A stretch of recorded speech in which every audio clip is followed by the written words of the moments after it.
बोलो माँ अन्नपूर्णा माता की जय। बोलो गणेश जी भगवान की जय। सबसे पहले हम सर्व सिद्धिदायक गणेश जी भगवान की कहानी कहनी चाहिए, सुननी चाहिए और उनका ही हमें सबसे पहले ध्यान करना चाहिए।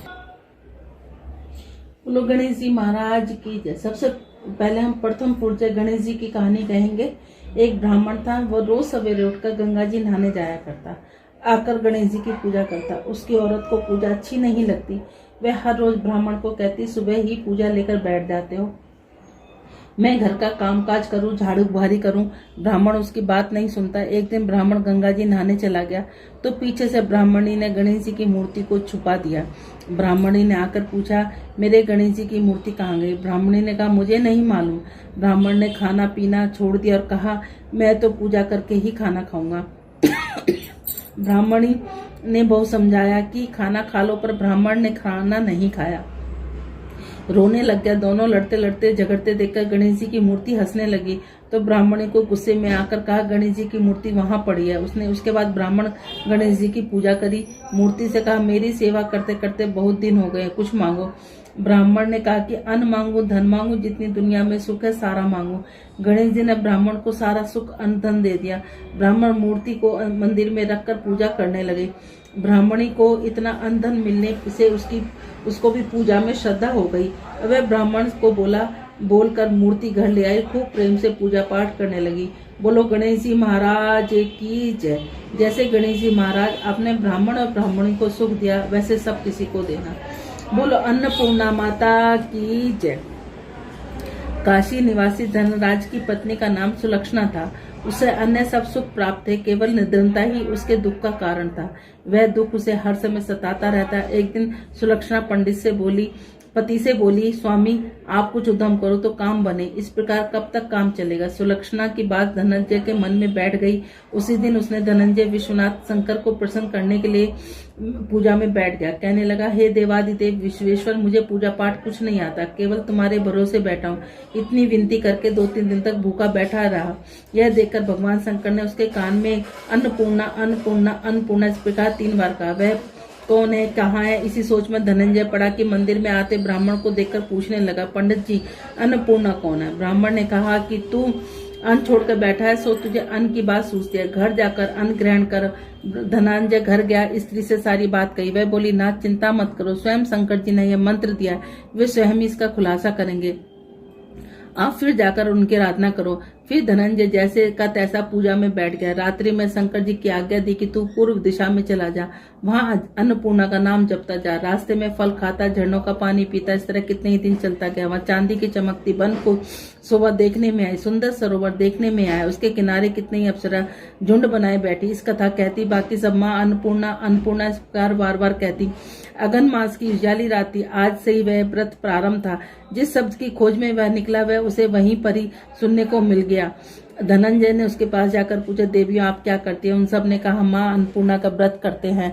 इस पर धनंजय ने पूछा, इस व्रत को करने से क्या होता है? किसी ने कहा, किया भी है, तब किसने किया है यह व्रत और क्या विधि है, मुझे भी बताओ। वो कहने लगे, इस व्रत को सब कोई कर सकते हैं। 17 दिन का तक के लिए 17 सूत्र गांठ बना ले। 17 दिन ना बन पड़े तो उस दिन उपवास करे। एक यह भी ना बने तो केवल कथा सुनकर प्रसाद ले। निराहार रहकर कथा कहनी चाहिए, सुननी चाहिए। पीपल के पत्ते को रखकर सुपारी और ग्वार पट्टा ब्रश को सामने रखकर दीपक को साक्षी कर सूर्य गायत्री तुलसी महादेव के बिना कथा सुने बिना मुंह में दाना न डाले। यदि भूल से कुछ पड़ जाए तो उस दिवस उपवास करे।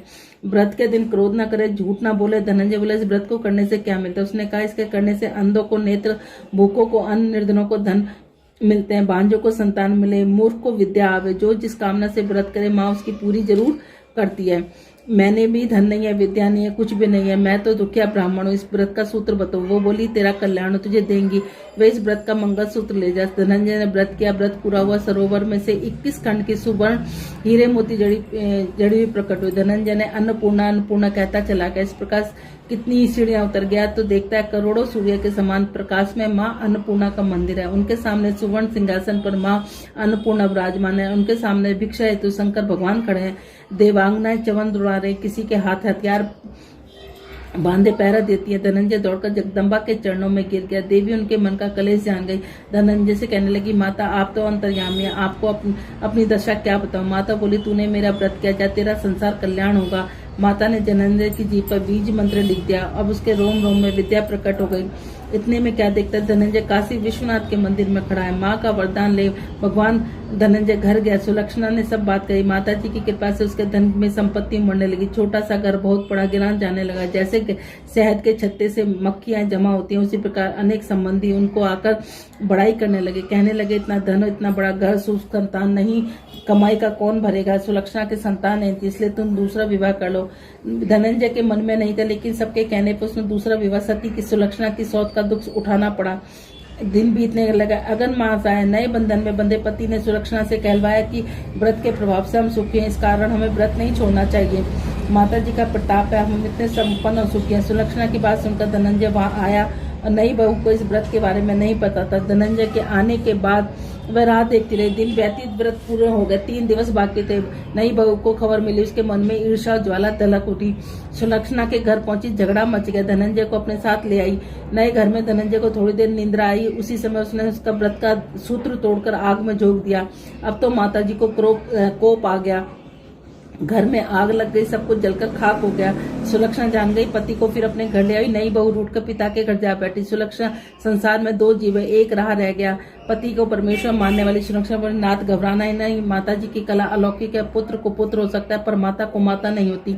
आप श्रद्धा और भक्तिभाव आराधना करो, ये जरूर हमारा कल्याण करेगी। धनंजय फिर माता जी के पीछे पड़ गया और सरोवर श्रीड़ी प्रकट हुई। इसमें धनंजय अन्नपूर्णा अन्नपूर्णा माँ अन्नपूर्णा कहते हुए उतरने लगा। माता जी के चरणों में रुदन करने लग गया। माता जी प्रसन्न हुई, बोली, मेरे स्वर्ण की मूर्ति ले जा, इसकी पूजा करना, तू सुखी हो जाएगा। जा, मैं तुझे आशीर्वाद देती हूँ। जैसे स्त्री सुलक्षणा ने श्रद्धा से मेरा व्रत किया, उसे मैंने पुत्र दिया। धनंजय आंखें खुली, खुद को काशी विश्वनाथ के मंदिर में खड़ा पाया। वह उसी तरह घर ले आए। इधर सुलक्षणा के दिन चढ़े, महीने पूरे होते पुत्र का जन्म हुआ। गांव में आश्चर्य की लहर फैल, मानता आने लगी। इस तरह गांव में निसंतान सेठ के पुत्र होने पर उसने माता अन्नपूर्णा का सुंदर मंदिर बनवा दिया। माता जी धूमधाम से पधारी, यज्ञ किया। धनंजय को मंदिर में आश्चर्य का पद दे दिया। जीविका के लिए मंदिर के दक्षिण में रहने के लिए बड़ा सुंदर सा घर बनवा दिया। धनंजय स्त्री पुरुष सहित वहां रहने लगे। माता की चरौनी से भरपूर आमदनी होने लगी। उधर नई बहू के घर में पिता का डाका पड़ गया, सब लुट गया। भीख मांगकर पेट भरने लगे। सुलक्षणा ने यह सुना तो उसे बुलावा भेज दिया, अलग घर में रख लिया और उसके अन्न वस्त्र का प्रबंध कर दिया। धनंजय सुलक्षणा का उसका पुत्र माता जी की कृपा से आनंद करने लगे। माता जी ने जैसे उसके भंडार भरे, कहते सुनते हमारे और हमारे परिवार के कहने सुनने वालों के सबके भंडार भरना। जाकी जैसी भावना ताको वैसा सिद्ध, हंसा मोती चुगत है मुर्दा चौकत गिद्ध। सत्यभान देव की सकल सिद्ध का मूल, बिन भाव फटकावे हो क्यों खावे समय बुलबुल। बोलो अन्नपूर्णा माता की जय, भोलेनाथ की जय, बोलो अन्नपूर्णा माता की जय। इसके बाद शंकर भगवान की कहानी भी कहनी चाहिए। एक दिन महादेव कैलाश पर्वत जा रहे थे। पार्वती जी बोली, मैं भी चलूंगी। महादेव जी बोले, पार्वती तुम मेरे साथ मत चलना, तुम्हें भूख प्यास लगेगी, तुम नहीं। वह बोली, मैं तो चलूंगी। रास्ते में, महाराज मुझे भूख लगी है, मुझे तो खीर खान के भोजन चाहिए। महादेव जी बोले, मैंने तो पहले ही कहा था मत चलना। वह साहूकार के घर आए। साहूकार ने बोली, महाराज क्या चाहिए। महादेव जी बोले, हमें खीर खान के भोजन चाहिए। तो साहूकार ने बोली, अगर खीर खान के भोजन चाहिए तो वह अपने घर क्यों नहीं रहे। अब वह आगे चल दी। एक बुढ़िया माई मिली, बोली, आओ महाराज बैठो, तुम्हें क्या चाहिए। महादेव जी बोले, पार्वती को खीर खान के भोजन चाहिए। बुढ़िया बोली, महाराज अभी लाया। वह एक लोटा लेकर चल दी। महादेव जी बोले, बुढ़िया माई कहाँ चली। कि दूध चावल खांड लेने जा रही। महादेव जी बोले, बुढ़िया माई घर में जाकर दे, दूध के टोकने चावलों की परात खांड की बोरी धरी है, वो टोकना भर के खीर बना ली। महादेव जी पार्वती जी को जिमा दिया। बुढ़िया बोली, अब बची हुई खीर का क्या करूं, मेरे तो कोई भी नहीं है। महादेव जी बोले, बुढ़िया आंख मिचले। बुढ़िया ने आंख मिचली, आंख खोलकर देखा तो खूब परिवार हो गया। अब बुढ़िया बोली, महाराज इसे कहाँ रखो। महादेव जी ने झोपड़ी में लात मार दी, महल हो गया। अब खीर के कटोरे भर भर के बांटने लगे। साहूकारनी के घर गए तो वह बोली, तेरे खीर कहाँ से आई। वह बोला, हमारे यहाँ महादेव पार्वती आए हुए। साहूकारनी बोली, मेरा धन तेरे घर कैसे आ गया, मेरे पास तो कुछ भी नहीं रहा। अब वह भागी भागी चली गई। कहने लगी, ए महादेव महादेवनी रुको, मेरा धन उसको क्यों दे दिया। महादेव जी बोले, तूने मना करी तो तेरे ना होगी, उसने हाँ करी तो उसके हाँ होगी। न मैंने उठाया, ना मैंने डाला, ना मैंने पटका, वो पैर पकड़ कर खड़ी हो गई। महाराज मुझे भी कूदो। महादेव जी बोले, तेरे घीदानी में घी रहेगा, तेलदानी में तेल रहेगा, काम तो रुके ना, धन तेरा जुड़े ना। जैसे बुढ़िया माँ पे आई वैसे सबको आना। ये वाली कहानी अन्नपूर्णा के बाद ये वाली कहानी कहने से माँ अन्नपूर्णा और महादेव की, पार्वती माता की कृपा से, गणेश जी महाराज की कृपा से हमारे घर में धन की जो जिस भावना से, जो जिस जैसे इस माँ अन्नपूर्णा की कथा कहता है, सुनता है, उसको माँ अन्नपूर्णा उसी हिसाब से उसकी पूरी करती है। बोलो अन्नपूर्णा माता की जय। इसके बाद माँ अन्नपूर्णा की आरती करनी चाहिए। ये दोनों दीपक जलाकर, एक अलग से दीपक और धूपबत्ती जलाकर माँ अन्नपूर्णा की